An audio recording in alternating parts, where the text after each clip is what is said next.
When I worked at a 3PL, they would always say, can you connect directly to our ERP? We would say, yes. And it was like 20 grand or 10 grand or something. And no one ever did it. Now we are able to connect much easier, much faster, which is good. In the meantime, we have warehouse management systems and we have some of our data over there.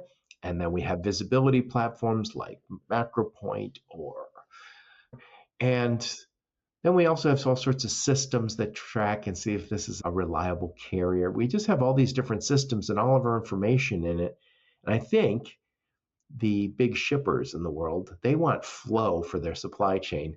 And we gave them a whole bunch of silos, which doesn't allow for flow.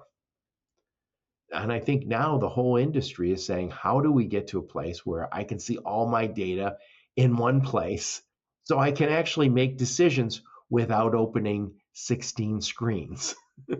For sure. And it's definitely evolved. Even the last 16 years that I've been in and out of TMS systems, right? It's evolved, big time. And you're right. It's about the data. And there's so many silos within the data that make it very hard for a shipper to consume and understand, right? And you might say, what do you mean by that? First of all, so inbound logistics is very heavy in bulk logistics, right? So inbound logistics is, I think, raw materials coming in for production. And if you miss a delivery or delivery is late and you have what's called unplanned downtime, that could be a very huge cost to the organization, right?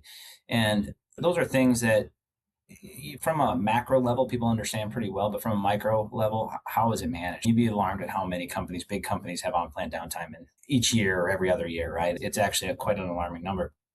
So having visibility is a very key component, and that's largely what people have been looking for. But what's interesting, and I'm going to shift a little bit to the truck side here because some on the road, but when you look at carriers that are able to get commodities to you or even pick up and deliver to your customers, what oftentimes overlooked, and I think of TMS as downstream from the WMS, right? Because you got your WMS order, the order gets converted to a shipment, and you might have multiple orders on a shipment, you might have multiple, et cetera. But from that execution piece on TMS, you have to understand a lot about your carrier. So there's a thing called total cost of ownership from a carrier perspective that really needs to be understood. And it's not just what does my carrier cost me for this particular shipment? It's what does my carrier cost me amongst the cost of that shipment, but also on-time pickup, on-time delivery, right? OTIF metrics, rejection rate percentages, how often are they accepting our loads, at what time, how quickly, right? All of these start building a carrier performance scorecard that needs to be measured. And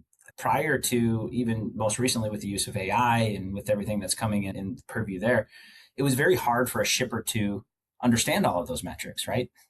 Especially without a TMS. But when you think of what a TMS connects to, it connects to the DAT for benchmarking rates. It connects to the visibility platforms such as MacroPoint or ForeKites or P44, Trucker Tools, right?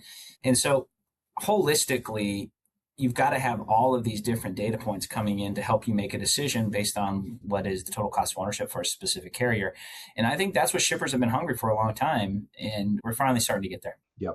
And am I right to say that I know you described probably this 5 or 6 different transportation management systems you've worked at in the past. Most of those would not be appropriate for people shipping bulk? So yes, that is a fair statement. Most TMSs can handle all modes of transportation. It's just when you get into the nuances of requirements within those carriers and